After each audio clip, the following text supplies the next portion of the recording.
A paz do Senhor, seja bem-vindo a mais uma aula aqui do EBD em Foco. Eu me chamo Herberson e nesta aula eu vou ministrar a lição número 5, que tem como título A Verdade que Liberta. Nós estamos estudando a revista CPAD do segundo trimestre do ano 2025 e agora, nesta lição, nós vamos nos aprofundar no Evangelho de João, que estamos estudando na revista como um todo. Aqui na lição número 5, nós vamos estudar alguns trechos do capítulo 7 e do capítulo 8. Vamos falar sobre a verdade que é o Evangelho, que é o próprio Cristo, que liberta o homem, no caso o ser humano, da escravidão, do pecado. Então é uma lição muito boa, uma lição maravilhosa, aprendi muito nessa lição e convido você a assistir essa aula até o final.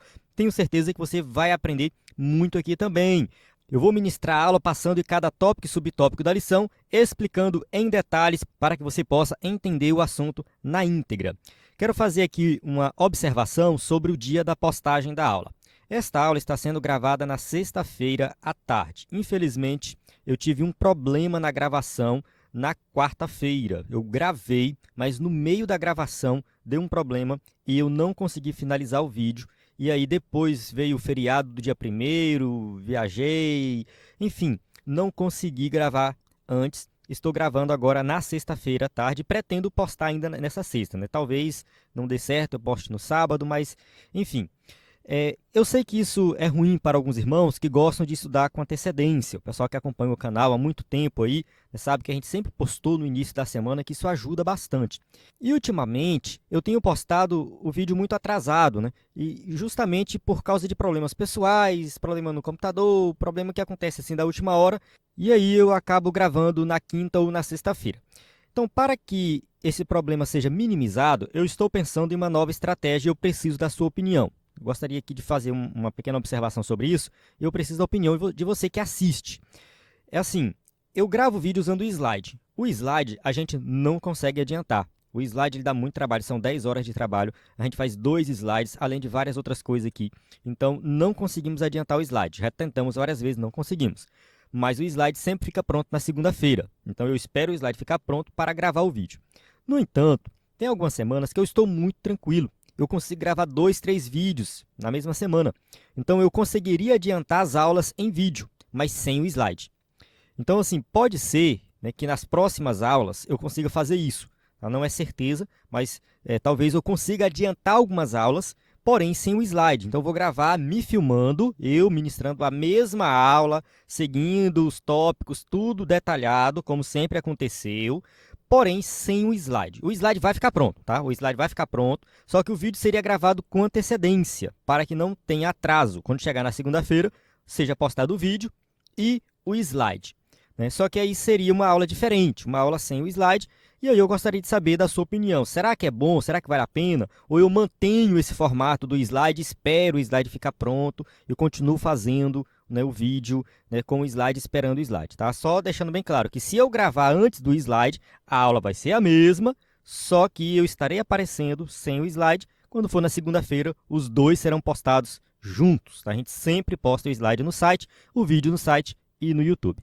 Feita essa observação, deixe seu comentário, preciso saber a sua opinião. Qualquer coisa, manda mensagem no nosso WhatsApp também, dizendo o que você acha, porque se eu fizer dessa forma, eu acredito que eu consigo adiantar várias aulas e aí a gente não atrasa mais. Vamos lá, vamos começar aqui, né? O slide ele é o slide baseado na revista, com imagem de qualidade. Você pode usar na sua aula, tá? Você pode ministrar uma aula com slide em PowerPoint. Esse slide que eu uso aqui, você pode usar na sua aula. Quem é assinante do EBD em Foco, além de acessar o conteúdo gratuito, que a gente tem muito conteúdo gratuito, que é subsídio em vídeo, áudio, PDF, enfim, uma vasta quantidade de conteúdo extra dentro da plataforma. Além de acessar tudo isso, você acessa também o slide em PowerPoint de adultos e jovens e vários bônus, como slide de escatologia, discipulado, sermões, curso básico e cursos de vários temas. Temos slides antigos também, que a gente produz desde 2016, os slides da CPAD. Então acesse o nosso site ebdenfoco.com ou envie uma mensagem no nosso WhatsApp. Na descrição do vídeo tem o link para falar conosco no WhatsApp. E nós temos também o aplicativo. No aplicativo você acessa todo o nosso conteúdo na palma da sua mão. Seja assinante ou não, o conteúdo está disponível no aplicativo. Quem é assinante acessa o conteúdo de assinante, quem não é assinante acessa o conteúdo gratuito no aplicativo. Então, basta procurar na Play Store, EBD em Foco e baixar o nosso aplicativo. Vamos para o textuário que diz assim: E conhecereis a verdade, e a verdade vos libertará. João capítulo 8, versículo 32. esse versículo é muito conhecido. Eu acredito que depois de João 3,16, esse aqui é o segundo versículo mais conhecido aí do Evangelho de João, né? Tem João capítulo 1, versículo 1 também. Enfim, são alguns versículos que ficam na nossa mente e a gente precisa entender o que isso realmente significa. A verdade prática diz assim: o Verbo divino representa a verdade que se manifesta na história para libertar o pecador. Então é isso, né? O Verbo divino, que é o próprio Cristo encarnado, ele é a própria verdade, ele é o Evangelho, ele apresentou Deus de forma verdadeira para nós, e isso, né, traz libertação para a nossa vida. Leitura bíblica em classe se encontra em João, aí aqui os versículos quebrados, né, 7, no caso João 7, 16 a 18, depois 37, 38, depois João 8, 31 a 36. Apesar de que o escritor da revista cita outros versículos aqui dentro do capítulo 7, capítulo 8 de João durante a aula. Então, vamos avançar aqui, porque durante a aula a gente vai ler aí bastante dessa passagem. Recomendo você ler todo o capítulo 7, todo o capítulo 8. Introdução. O Senhor Jesus simboliza a verdade que é apresentada no Evangelho de João. E, de fato, João, ele fala muito da questão da verdade, né? Ele apresenta a verdade, ele apresenta Cristo como sendo a verdade. E ele começa lá no capítulo 1, versículo 14, quando ele diz assim, ó: e o Verbo se fez carne e habitou entre nós, e vimos a sua glória como a glória do unigênito do Pai, cheio de graça e de verdade. Então, ali ele já apresenta o Verbo cheio da verdade. E ele vai falando dessa verdade o tempo todo. Lá no final, quando Pilatos está julgando Jesus, ele olha para Jesus e fala assim: o que é a verdade? E a verdade estava diante de Pilatos. Então, assim, João apresenta o tempo todo Jesus como sendo essa verdade. Neste estudo, iremos explorar a manifestação do Senhor como a verdade em Jerusalém, a resistência dos escribas e fariseus a essa verdade e, por fim, o poder da verdade que oferece liberdade ao pecado. Então aqui está bem resumido o que vai ser tratado mais na frente, né? Claro, é uma introdução, mas só para a gente contextualizar, na lição anterior nós estudamos o milagre da multiplicação dos pães. Esse milagre aconteceu na Galileia. Jesus saiu de Jerusalém e foi até a Galileia. Ele passou por Samaria, que ele conversou com a mulher samaritana, que nós já estudamos também. Ele ficou um tempo ali na Galileia. Nós não sabemos exatamente quanto tempo. No livro do D.A. Carson, o comentário dele, ele diz que ficou em torno de 6 meses. Ele faz esse cálculo baseado nas festas, enfim, né? Até mesmo porque nessa lição aqui, a gente vê que a ocasião que leva Jesus de volta a Jerusalém é justamente a festa das cabanas. Então, assim, é uma festa relacionada a uma colheita e, baseado nisso, nessas evidências, os teólogos conseguem calcular mais ou menos o tempo que Jesus ficou ali na Galileia. E quando Jesus vai até Jerusalém, ele justamente é confrontado pelos fariseus lá no templo, ensinando lá no templo, sobre essa verdade, a verdade que liberta. É nesse contexto que João 8,32 está lá escrito, né? Conhecereis a verdade e a verdade vos libertará. Ali Jesus está conversando com os fariseus. Compreender Jesus como a verdade encarnada de Deus está ligado à verdadeira vida e liberdade em Cristo. Então, assim, quando a gente fala da verdade que liberta, a gente está falando da liberdade em Cristo que nós, né, temos ao crer em Jesus como Salvador. Somos libertos do domínio do pecado e temos de fato liberdade. O mundo não tem liberdade. O mundo vive na escravidão, mas nós somos livres. Tópico 1. Jesus, a verdade em Jerusalém. 1.1. Da Galileia para Jerusalém. O capítulo 7 do Evangelho de João revela que Jesus estava na Galileia e não se dirigia a Jerusalém, pois os judeus planejavam matá-lo. João capítulo 7, versículo 1. E depois disto, Jesus andava pela Galileia e já não queria andar pela Judéia, pois os judeus procuravam matá-lo. Só lembrando que a gente falou lá na primeira aula que o Evangelho de João destaca o ministério de Jesus em Jerusalém. João não fala muito de Jesus na Galileia, diferente dos evangelhos sinóticos. Mateus, Marcos e Lucas destacam o ministério de Jesus na Galileia. É questão de ênfase. Observe que João fala ali no capítulo 6 da multiplicação dos pães, tal, do ensino de Jesus ali na Galileia. No capítulo 7, João já relata um pouquinho ali de Jesus na Galileia e já volta para a Judéia. Então, a gente observa que o destaque realmente está na Judéia. Jesus passou um tempo na Galileia, mas logo em seguida João vai destacar essa ida de Jesus, né, para a Judéia, e Jesus permaneceu um tempo na Galiléia justamente por causa da perseguição dos judeus, porque os judeus estavam realmente já ali, né, perseguindo Jesus, no caso os fariseus principalmente, né, perseguindo Jesus, já procuravam matar Jesus, mas não tinha chegado a hora, não era o momento dele ser entregue à morte, né? Apesar dos conselhos dos irmãos para que subisse a Jerusalém, Jesus tinha plena consciência de que não era sob a influência deles que ele iria à Cidade Santa, mas sob a orientação do Pai. Aqui é importante a gente ler os versículos 5, 6, 7 do capítulo 7. Eu não coloquei aqui no slide, questão de espaço mesmo, mas eu vou citar aqui esses versículos só para a gente entender melhor, né, o que o escritor da revista está querendo dizer aqui. Os irmãos de Jesus chegaram para ele e falaram assim, né, se você quer ser conhecido, né, você tem que fazer as coisas para aparecer, não faça em oculto. Né? Lá no capítulo 7, versículo 4, eles falam assim, ó, se fazes essas coisas, manifesta-te ao mundo. Vale destacar que os irmãos de Jesus não tinham se convertido ainda. Eles não estavam ainda convencidos de que de fato Jesus era o Messias. Então aqui eles estavam com uma opinião humana, uma opinião carnal. Você tem que ir para Jerusalém, tem que aparecer, tem que fazer as coisas, né, de forma visível. E aí Jesus responde assim, ainda não é chegado o meu tempo, mas o vosso tempo sempre está pronto. O tempo de Cristo não estava pronto ainda, no sentido de que ele ainda tinha um ministério pela frente, e esse tempo, como a gente vai ver daqui a pouco no próximo slide, é uma referência ao seu sacrifício. Ele fala assim no versículo 8, subi vós a esta festa, eu não subo ainda a esta festa, porque ainda o meu tempo não está cumprido. Só que assim, a gente sabe que depois Jesus vai à festa, mas Jesus não vai à festa sob a influência dos seus irmãos, ele vai à festa cumprindo a vontade do Pai, que é o que ele faz o tempo todo. E sabemos que nessa festa especificamente, Jesus ainda não é crucificado, porque ainda não havia chegado o seu tempo de ser entregue ali à morte. Diz assim, assim, em obediência ao Pai, em todas as situações, Jesus subiu discretamente a Jerusalém durante a festa dos tabernáculos, ou a festa das cabanas, que era uma festa que estava relacionada à colheita. João capítulo 7, versículo 10 diz, mas quando seus irmãos já tinham subido à festa, então subiu ele também, não manifestamente, mas como em oculto. Então Jesus foi sozinho depois, em oculto, bem discreto, ele não foi como seus irmãos tinham falado para ele fazer. Então ele foi em obediência ao Pai.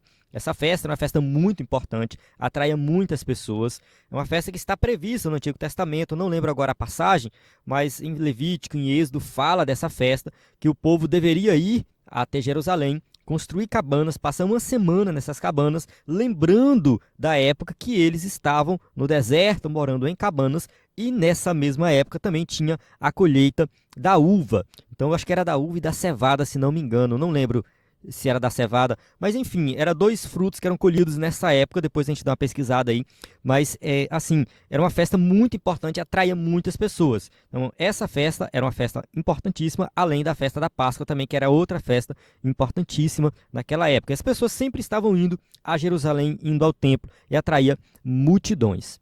Ao afirmar que o seu tempo ainda não havia chegado, Jesus referia-se ao momento em que se entregaria aos seus inimigos e seria crucificado, morto e sepultado para cumprir a justiça divina. Então, assim, Mateus 20, 18 confirma isso, né? Eis que vamos para Jerusalém, e o Filho do Homem será entregue aos príncipes dos sacerdotes e aos escribas, e condená-lo-ão à morte. O escritor da revista colocou aqui duas passagens, Mateus 20, 18 e João 8, 20, mas é porque essas passagens, elas meio que se complementam, né? Porque assim, enquanto Mateus 20, 18, que é o que está escrito aqui, está bem claro que nessa época que Jesus está indo para ser morto, em João 8, 20, Jesus já está explicando que não é nesse momento que ele vai ser morto. Ele fala assim, essas palavras disse Jesus no lugar do tesouro, ensinando no templo, e ninguém o prendeu, porque ainda não era chegada a sua hora.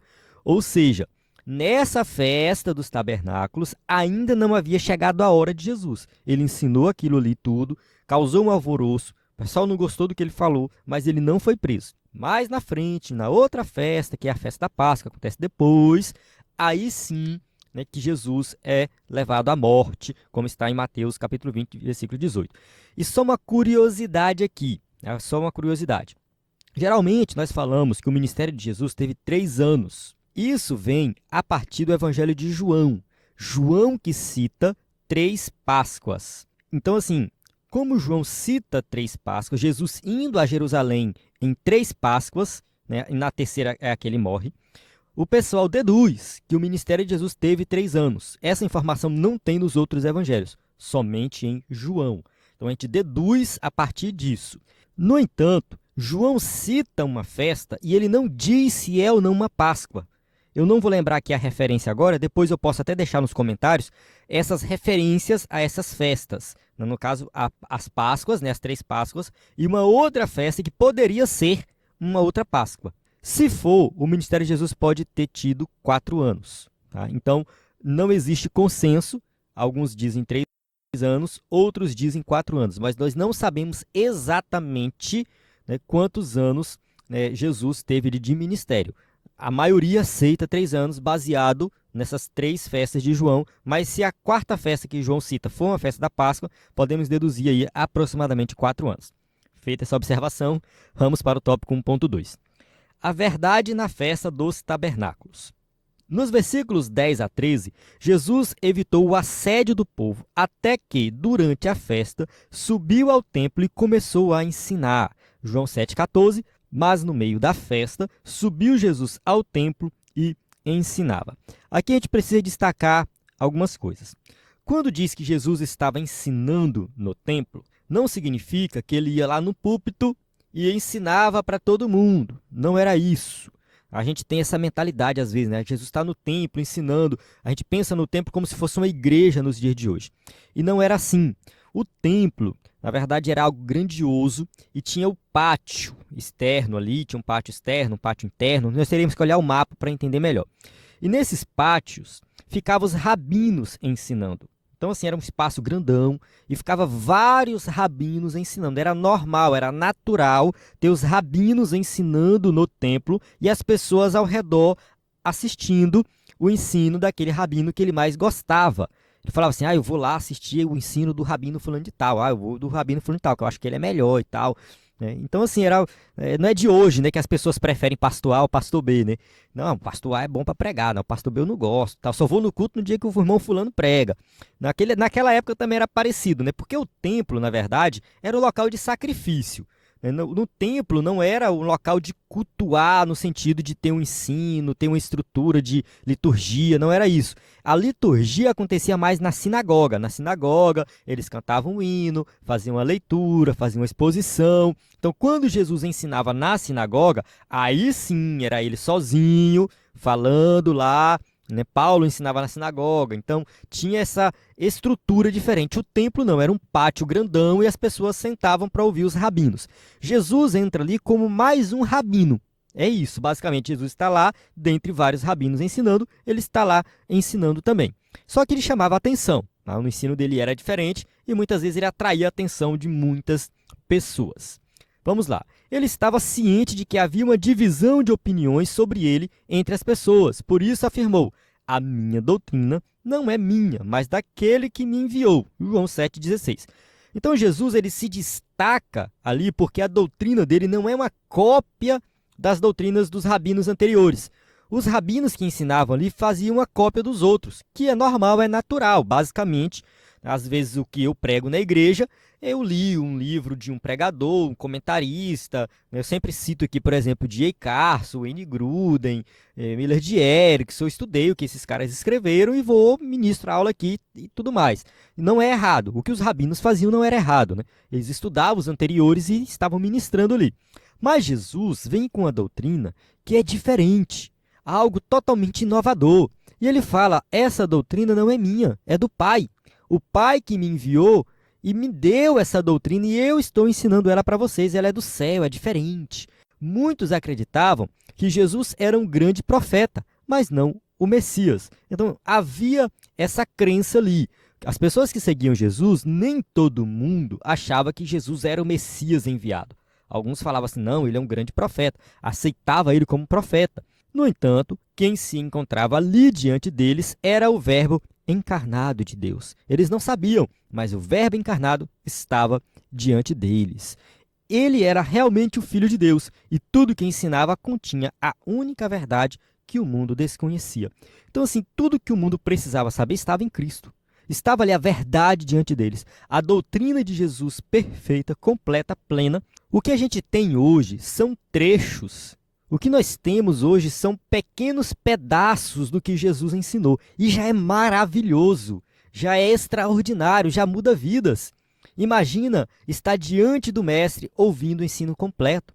O Sermão do Monte, que é algo maravilhoso, que a gente lê e fala, nossa, que coisa maravilhosa. A gente lê o Sermão do Monte, que 15 minutos, 20 minutos?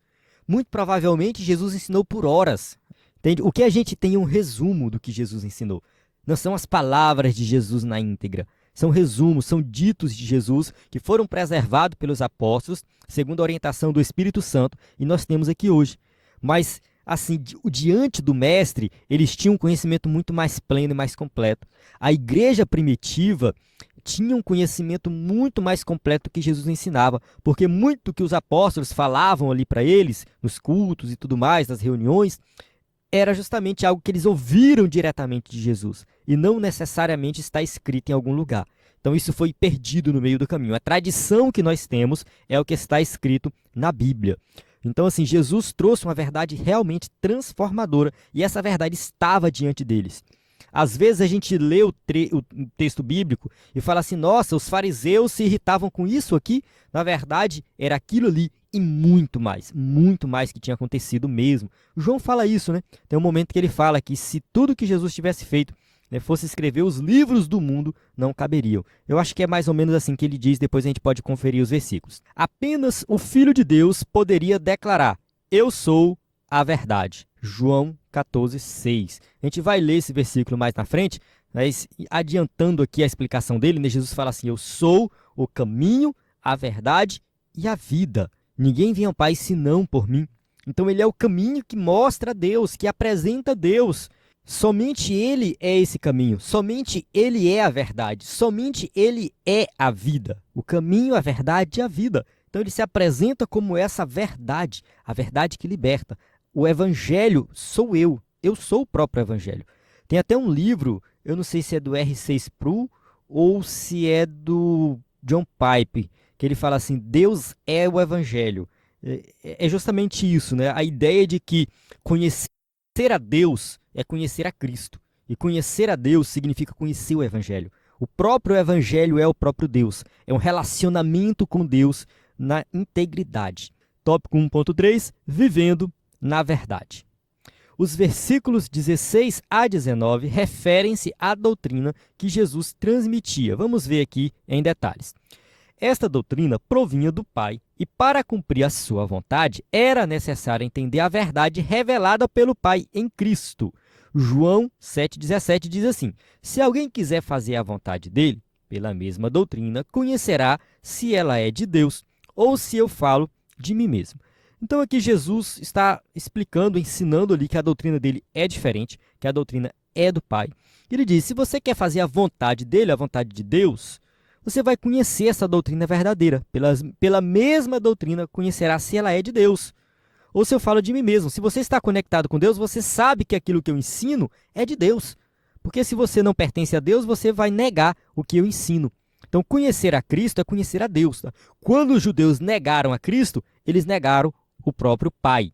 O Senhor Jesus é a verdade, a mesma verdade que se manifestou em Jerusalém, que esteve presente na festa dos tabernáculos e que, através do Espírito Santo, se faz presente em nós hoje.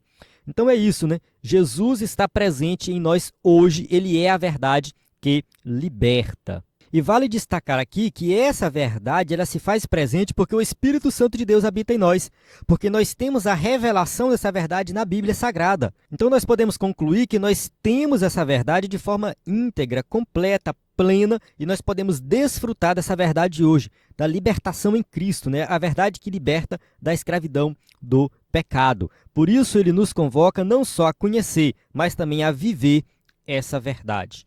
Então, viva a verdade, viva Cristo, viva o Evangelho. Não seja aquela pessoa que tem uma fé vaga, uma fé nominal, mas que tem uma fé prática, uma fé verdadeira, uma fé que leva a agir de forma diferente. Então, conhecer a Cristo é ter um relacionamento com Cristo, é agir como Cristo agia.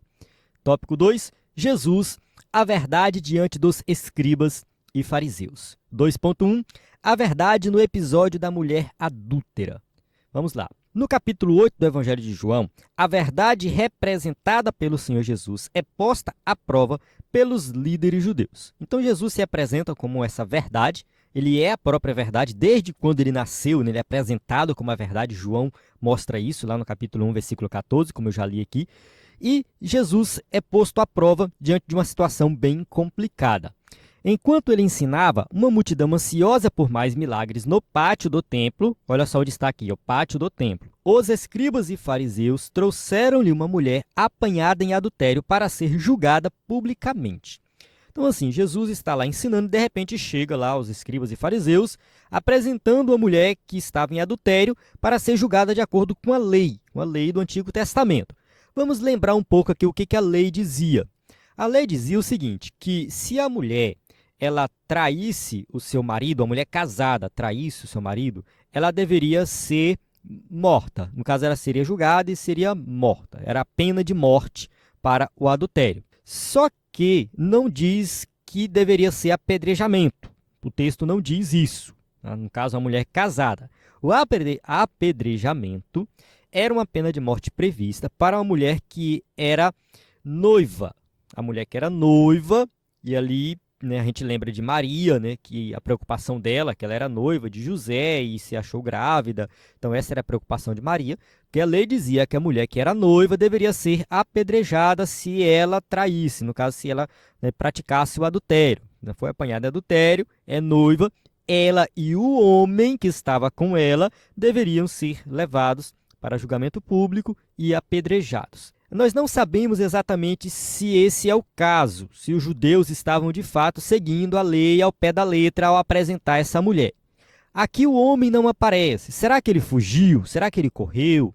Ou será que, no caso que eles estavam cobrindo o homem, uma sociedade machista, era bem provável que queriam condenar somente a mulher e não condenar o homem. Existe essa possibilidade também. De fato, só aparece lá a mulher. A lei dizia que era a mulher e o homem, mas eles só aparecem lá com a mulher. Vale destacar que o cumprimento da lei, nessa época aqui, não necessariamente seguia exatamente o que estava na Bíblia, no caso do Antigo Testamento. Até mesmo porque eles tinham limitações para executar alguém, por exemplo, de acordo com a lei do Império Romano. O Império Romano não permitia que eles executassem a pena de morte sem autorização do próprio Império Romano. Tanto que quando eles querem matar Jesus, eles vão até Pilatos, Pilatos autorizar. Pilatos é o representante do Império Romano ali naquela região. Então, assim, a gente observa que, de fato, eles não estavam executando a lei exatamente como seguia o protocolo, por várias limitações, questão cultural e também questão do próprio Império Romano. Dito isso, a gente vê por aí algumas pessoas dizendo que, na verdade, os judeus estavam testando Jesus, que essa mulher, na verdade, não estava em adultério, que era só um teste. Mas eu não concordo muito com essa explicação, porque no final, Jesus fala com a mulher, cadê os teus acusadores, ninguém te acusou, vai e não peques mais. Então parece que de fato ela era uma mulher adúltera mesmo, tá? Ela foi pega em adultério e estava sendo julgada ali. Então a gente precisa entender esses detalhes aqui. De acordo com a lei, a mulher deveria ser apedrejada e por isso questionaram Jesus sobre o caso, acusando-o de contrariar a lei. Como eu já expliquei no slide anterior sobre a lei, eu não vou me estender muito aqui nessa parte, só destacando que aqui o teste era, se Jesus mandasse matar essa mulher, ele estaria sendo contrário ao Império Romano. Ele estaria contrariando o Império. Estaria de acordo com a lei do Antigo Testamento, mas seria contrário ao Império Romano. Isso seria problemático para Jesus. Se Jesus falasse assim, não pode matar, Jesus estaria de acordo com o Império Romano, mas estaria contrário à lei do Antigo Testamento. Então a ideia aqui era realmente deixar Jesus sem saída. A mesma coisa acontece quando eles perguntam para Jesus sobre a moeda, sobre o imposto, devo pagar imposto? Então assim, sempre eles faziam esses testes, porque como Jesus era uma figura pública que atraía multidões, ele, no caso, era o próprio Messias, mas não do jeito que o povo pensava, né? Mas mesmo assim existia essa possibilidade das pessoas exaltarem Jesus como Messias e isso ser problemático de um ponto de vista lá do Império Romano, né? Então sempre eles, né, estavam ali tentando, né, fazer alguma pegadinha com Jesus. Mesmo que o caso da mulher aqui é um caso verdadeiro, que a mulher estava em adultério, eles estavam testando Jesus para saber se Jesus ia seguir a lei ou se ia ser contrário ao Império Romano.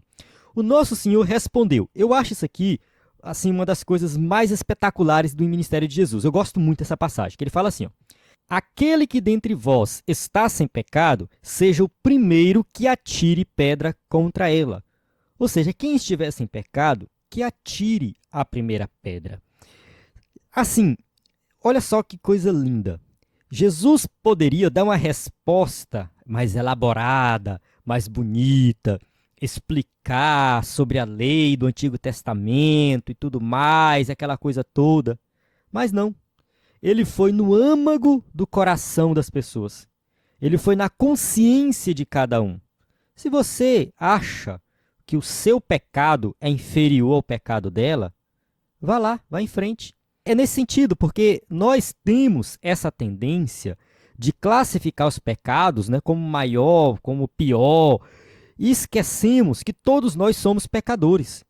Então, às vezes, a gente quer acusar porque traiu, porque bebeu, porque não sei o quê, mas nós, muitas vezes, no dia a dia, mentimos, no dia a dia, nós fazemos uma fofoca, no dia a dia, nós, sei lá, praticamos vários pequenos, entre aspas, né, delitos, e achamos que está tudo bem.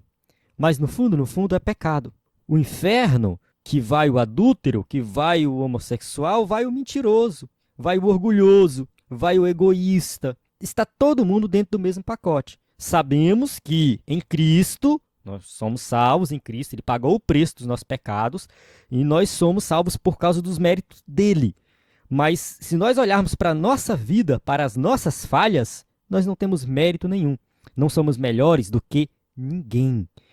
Então, assim, quando Jesus diz isso, se você não tem pecado, que atire a primeira pedra, cada um largou sua pedrinha ali, ó, e foi embora, porque sabe que é um pecador. Na prática, nós não precisamos de ninguém revelar pecado na igreja. Nós já sabemos que somos pecadores. Nós já sabemos os nossos pecados. Tem gente que fala assim, eu tenho medo de ir na igreja lá porque tem um pastor que revela pecado. Não existe isso. O pecado já está revelado dentro do seu coração para você mesmo. Você não precisa ter medo de alguém revelar, não. Então é isso. Nós conhecemos o nosso coração, assim como aquelas pessoas conheciam o coração delas, sabia? Todos eles eram pecadores. Ninguém ali era melhor do que aquela mulher.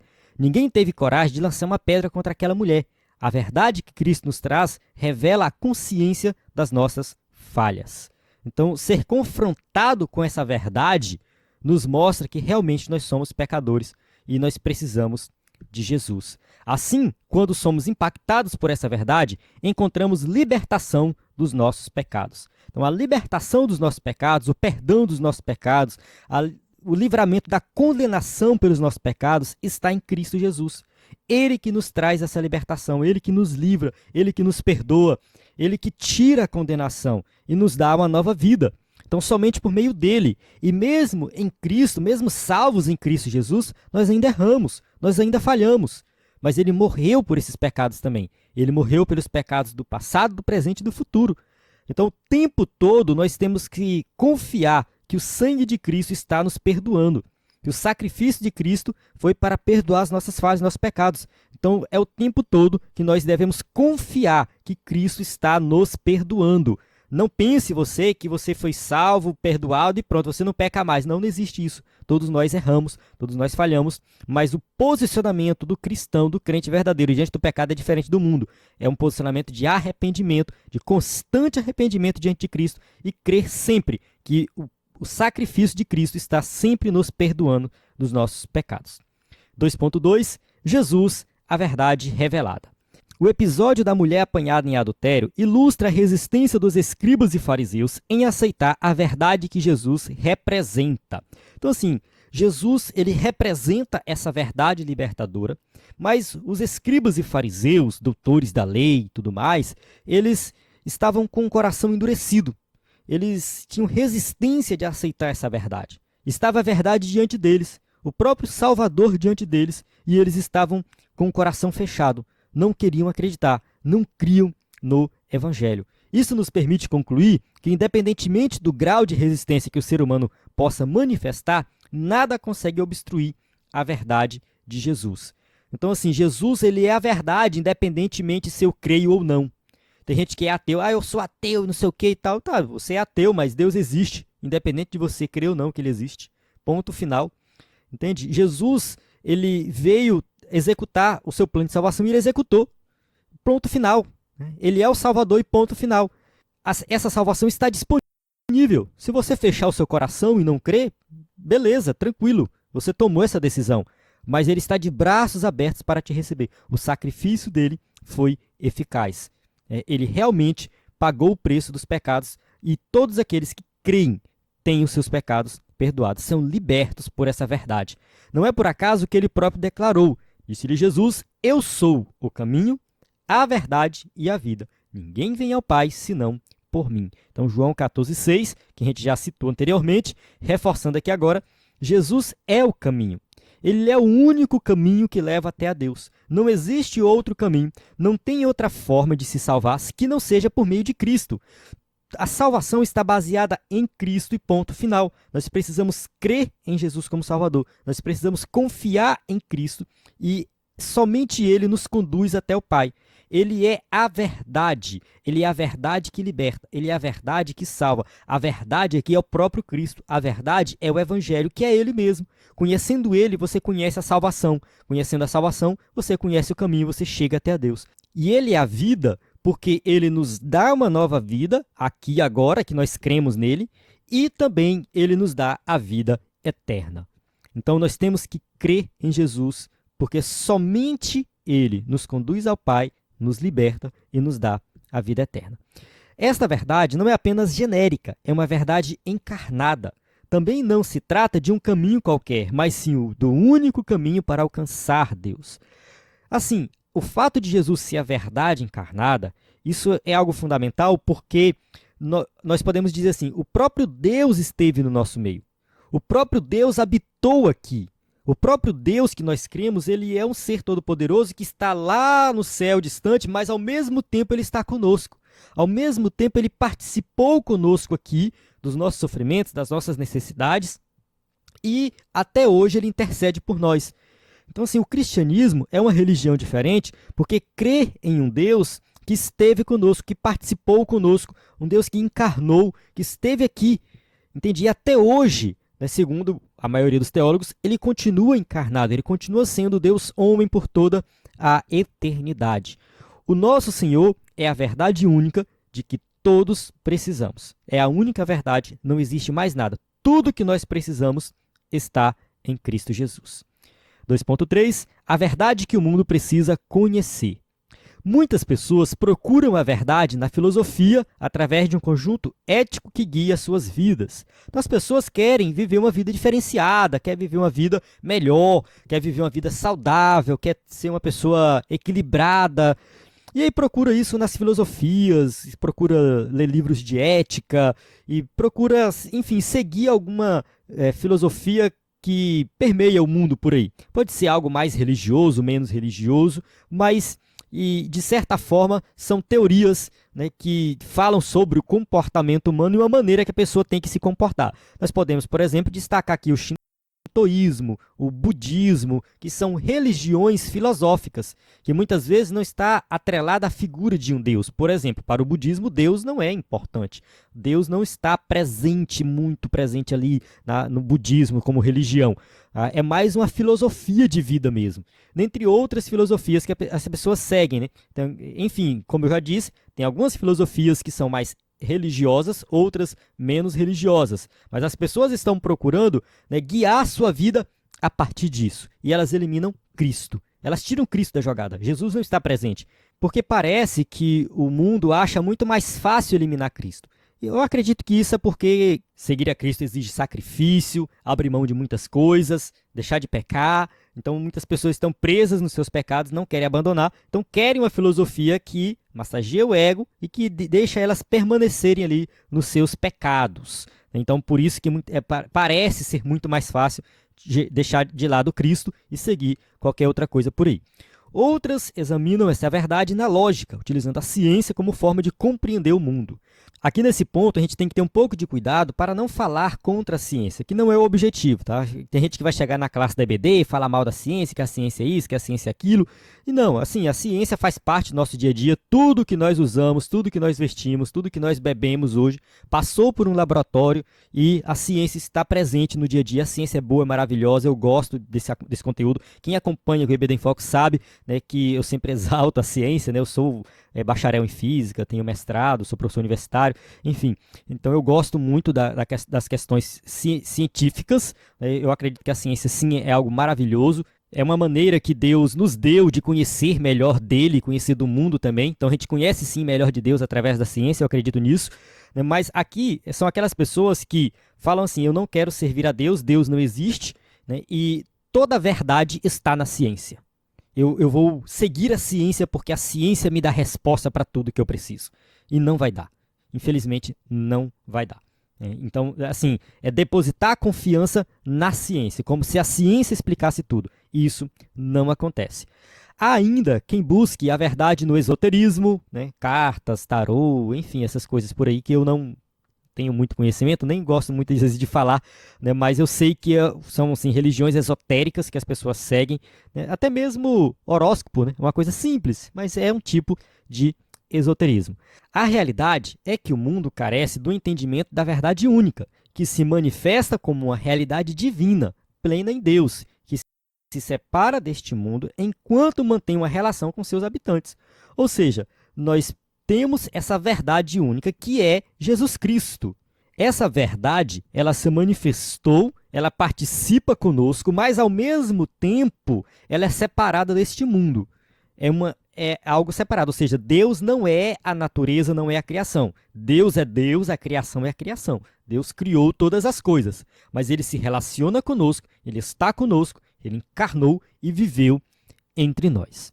Isso só pode ser alcançado por meio de uma conexão viva com a pessoa bendita de Jesus, o nosso Salvador. Ou seja, só conhecemos a verdade em Cristo. Não tem como conhecer a verdade na filosofia, no esoterismo, na ciência. Não, nada disso. Somente em Cristo Jesus, porque ele é a verdade. Tópico 3. Jesus, a verdade que liberta o pecador. 3.1. A verdade que liberta. A passagem de João 8, de 31 a 38, está intimamente relacionada com o relato da mulher adúltera. Porque assim, Jesus, né, teve o contato com a mulher adúltera, a situação ali aconteceu no começo do capítulo 8, e mais na frente, no capítulo 8, ainda versículo 31 a 38, Jesus vai trazer o seu ensinamento sobre a verdade. Assim, a vida do pecador que se arrepende estará garantida se realmente permanecer em Jesus. Como eu falei anteriormente, nós temos que crer e permanecer em Cristo. João 8,31, Jesus dizia, pois, aos judeus que criam nele, se vós permanecerdes na minha palavra, verdadeiramente sereis meus discípulos. Quer ser discípulo de Jesus? Permaneça na palavra, permaneça naquilo que ele ensinou. E permanecer no que Jesus ensinou é viver uma vida prática, diferente, ou seja, você colocar em prática o que ele ensinou no dia a dia, no cotidiano. Não adianta também você falar, eu creio e tal, e o seu comportamento é totalmente contrário. O seu comportamento no dia a dia, no cotidiano, tem que estar relacionado com o que Jesus ensinou. E aí significa, de fato, que você permanece no que ele ensinou. Dessa maneira, o pecador alcançará o conhecimento da verdade e, por meio dela, será libertado da servidão do pecado. João 8, 34 a 36 diz assim, respondeu-lhe Jesus, em verdade vos digo, que todo aquele que comete pecado é servo do pecado. Ora, o servo não fica para sempre em casa, o filho fica para sempre. Se, pois, o filho vos libertar, verdadeiramente sereis livres. Então, Jesus está confrontando os judeus que diziam que eram livres, que diziam que eram filhos de Abraão, aquela coisa toda. Só que eles não queriam crer em Jesus como Salvador. Aqueles judeus lá que estavam ouvindo Jesus, uma boa parte não queria crer. Vale ressaltar que alguns criam, né? Aqui no versículo anterior, Jesus dizia, pois, aos judeus que criam nele. Ou seja, Jesus estava ensinando ali, né? E naquele grupo tinha alguns que acreditavam nele. Jesus virou para esse grupo e falou assim: se vós aí, ó, vocês que creem em mim, permanecer na minha palavra, verdadeiramente sereis livres. Mas aí ele vira para outro grupo e fala assim: e vocês, né, que cometem pecado, vocês são servos do pecado, vocês são escravos do pecado. Vocês, né, não têm espaço no meio dos filhos.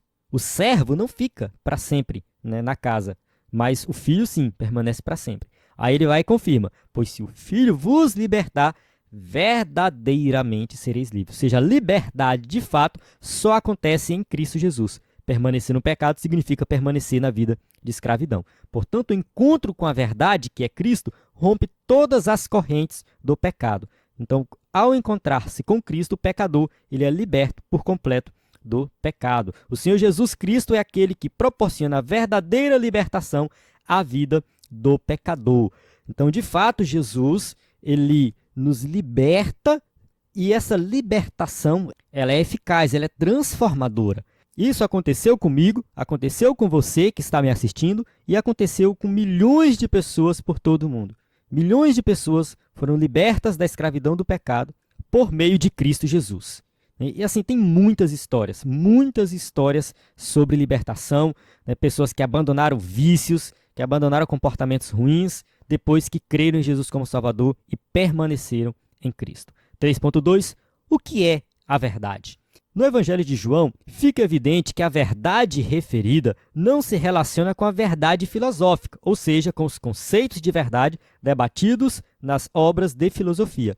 Ou seja, Jesus se apresenta como a própria verdade, e isso é totalmente diferente do que as filosofias ensinam por aí. A verdade mencionada em João é aquela que liberta o ser humano do domínio do pecado, manifestada e revelada na figura de Jesus. João 14,6, que a gente já leu, e disse-lhe Jesus: eu sou o caminho, a verdade e a vida, ninguém vem ao Pai senão por mim. Então a libertação acontece somente em Cristo Jesus, né, crendo nele, porque ele é a verdade. Essa verdade proporciona libertação, restauração e uma nova vida para aqueles que se aproximam dele. Em Jesus alcançamos a verdadeira liberdade. Então, de fato, Jesus nos libertou, nos restaurou, nos deu uma nova vida e ele, assim, nos dá força para permanecer nele. Eu acho que isso que é especial assim no cristianismo, porque a gente crê numa verdade que nos fortalece, uma verdade que nos capacita, numa verdade que nos sustenta. Então, crer em Jesus implica não somente assim em ter uma nova vida, mas também em permanecer nele, e isso ele próprio nos garante essa permanência, porque ele nos dá força. Tudo depende dele. 3.3. Verdadeiramente livres. As Escrituras Sagradas revelam a verdadeira natureza do ser humano distante de Deus, como está em Romanos 5,12. Pelo que, como por um homem entrou o pecado no mundo, e pelo pecado a morte, assim também a morte passou a todos os homens, por isso que todos pecaram. Aqui nós temos um ponto que já foi estudado bastante em aulas anteriores, principalmente a revista anterior da CPAD, né, que a gente falou bastante dessa questão do pecado, pecado original, pecado de Adão e Eva, corrompeu toda a humanidade. E, enfim, todos nós nascemos com essa natureza pecaminosa e por causa dessa natureza nós pecamos, cometemos várias falhas. Então, todo pecado tem a mesma origem, né? Vem justamente dessa natureza. E por meio de Cristo, por meio de um homem, no caso, por meio de um homem o pecado entrou, mas por meio de um, né, somos livres do pecado, que é Jesus Cristo. Desta forma, a Bíblia mostra que toda a humanidade está cativa pelo pecado e sob o poder do inimigo. Então é isso. Toda a humanidade está corrompida. Não somente as pessoas, mas a própria criação, as ideologias, as ideias políticas, tudo está manchado pelo pecado. Não tem nada nesse mundo que não está manchado pelo pecado. Os filmes que a gente assiste, as séries, os livros que a gente lê, a humanidade está manchada pelo pecado. É claro que isso não significa que a gente não vai ler um livro, que a gente não vai assistir um filme, não vai assistir uma série, não é isso. Tá? O que eu quero deixar bem claro aqui é que o pecado manchou tudo que existe. E nós, em Cristo, temos essa visão de entender, de fato, as coisas, entender a realidade, como ela realmente funciona, né? E ver que a humanidade está cativa pelo pecado e que somente Cristo pode trazer essa libertação. Assim, aqueles que verdadeiramente são livres estão inclinados às coisas do Espírito. Satanás não consegue exercer influência sobre eles. Isso aqui é muito importante, né? Porque tem crente aí que tem medo do diabo e tal, aquela coisa. Irmãos, nós estamos livres da influência do inimigo. Em Cristo, o inimigo não nos toca. Quem está no mundo tem, sim, a influência do inimigo. Leia Efésios capítulo 2. Está bem claro ali. Quem está no mundo segue as coisas do mundo, a influência de Satanás, os desejos da carne. Enfim, a gente vê aí algumas pessoas falando que vendeu a alma para o diabo. Na verdade, assim, todo mundo que está no mundo pertence ao diabo. Não precisa vender a alma para o diabo, entende? É uma coisa, enfim, eu acho umas coisas bestas que o pessoal fala aí. Eu não vejo muito sentido nisso. Quem está no mundo já era, entende? O pessoal, fulano de tal, político, ou fulano de tal, ou ator fulano de tal, vendeu a alma para o diabo. Não, quem está no mundo já está no mundo, entende? Já era. Tem que ouvir o evangelho e crer no evangelho, e ponto final. Tá? Não existe essa de que a pessoa vendeu alma para o diabo e não pode aceitar Jesus. Não existe isso. Tá? Isso não funciona assim.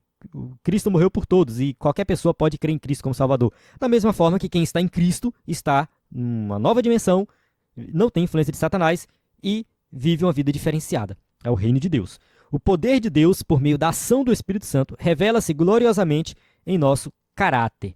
2 Coríntios, capítulo 5, versículo 17. Assim que se alguém está em Cristo, nova criatura é. As coisas velhas já passaram, eis que tudo se fez novo. Somos nova criatura, o Espírito Santo habita em nós, temos uma vida diferenciada, habitamos no reino de Cristo e estamos sob a influência de Cristo e livres da influência do inimigo. É isso. Viver uma vida diferenciada é somente em Cristo Jesus. A verdadeira liberdade em Cristo está ligada à nossa semelhança com Ele, enquanto ainda vivemos neste mundo. É isso. Temos que ser semelhantes a Cristo. Fazer o que Cristo fez, agir como Cristo agiu, andar como Cristo andou, é sermos imitadores de Cristo. Conclusão: a verdadeira liberdade só pode ser encontrada em Cristo. Portanto, aqueles que conhecem a Cristo e se mantêm na sua verdade não estão mais aprisionados pelo domínio do pecado ou de Satanás. Então, de fato, é isso. Né? Quem está em Cristo Jesus não tem mais a prisão do pecado, a prisão do inimigo. A verdade de Cristo proporciona uma autêntica liberdade dentro de nós. Por isso, é urgente que o mundo venha a conhecer a Cristo. Não existe solução para o mundo sem levar em conta a mensagem e a obra do nosso Senhor Jesus. Então é isso. Não existe solução para o mundo em nada. Tá? O mundo está perdido e a única solução é Cristo Jesus. É pregar o Evangelho. É levar o Evangelho às pessoas. Esses dias eu vi um vídeo do Iago Martins que ele estava falando da marcha para Exu. Ele falou assim, eu quero que a marcha para Exu acabe. Aí eu fui assistir o vídeo, né? E aí, assim, eu não conheço essa marcha para Exu, né? Deve que tem em algum local do Brasil. E aí, eu acho que gerou uma certa repercussão das pessoas querendo uma canetada de um político para acabar com a marcha para Exu. Vamos acabar com a marcha para Exu e tal, que não pode, essas coisas, o Brasil é um país cristão, aquela coisa toda. E aí, o Iago Martins fala assim, gente, vivemos em um país que é laico, né? Ou seja, de certa forma, todas as religiões podem se manifestar. Então, se a gente quer que a marcha para Exu acabe, que ela acabe pela pregação do Evangelho. Não porque um político vai lá e dá uma canetada. Se a gente quer que a marcha gay, a passeata gay, nem lembro mais como é que é o nome que fala, acabe, a gente precisa orar, pregar o Evangelho e fazer com que as pessoas se convertam. É isso, entende? Se a gente esperar uma transformação desse mundo através da política, isso não vai acontecer. A transformação vem através da pregação do Evangelho. E a escola bíblica dominical é o exemplo mais assim, forte sobre isso. Quando ela surgiu, acho que é na cidade de Rochester, não lembro mais o nome da cidade, com Robert Hicks lá na Inglaterra, não somente a cidade que ele morava, mas toda a região, né, foi impactada pela escola bíblica dominical, porque os níveis de violência caíram drasticamente. As pessoas viviam com medo, tal, a violência muito grande, os presídios lotados e as ruas cheias de ladrões, as crianças roubando, aquele caos total aquela sociedade. Quando Robert Hicks teve a ideia de colocar as crianças na escola para estudar a Bíblia e outras coisas, estudava Bíblia, estudava matemática, estudava português, passava o dia inteiro, o domingo inteiro estudando, isso se espalhou por toda a Inglaterra, a violência diminuiu, a pobreza diminuiu, ou seja, houve toda uma transformação na sociedade por causa do Evangelho. Então, se a gente ficar esperando uma transformação, uma mudança nesse mundo, através de qualquer outro meio, através da ciência, por exemplo, não vai acontecer. Através da política, não vai acontecer. Através da filosofia, não vai acontecer. Só vai acontecer através de Jesus. somente através do Evangelho. É a mensagem do Evangelho. É isso. E a gente tem que pregar essa mensagem e dar exemplo, né? Dar testemunho. Amém? Então, encerro aqui. A gente tem as perguntas para quem vai usar o slide na igreja. E, mais uma vez, né, reforçando o nosso site, ebedenfoco.com, nosso WhatsApp, nosso conteúdo e o nosso aplicativo que você pode baixar e acessar tudo na palma da sua mão. Na plataforma EBD em Foco, você tem tudo o que precisa para ministrar uma aula de excelência na EBD. A paz do Senhor. Até a próxima aula.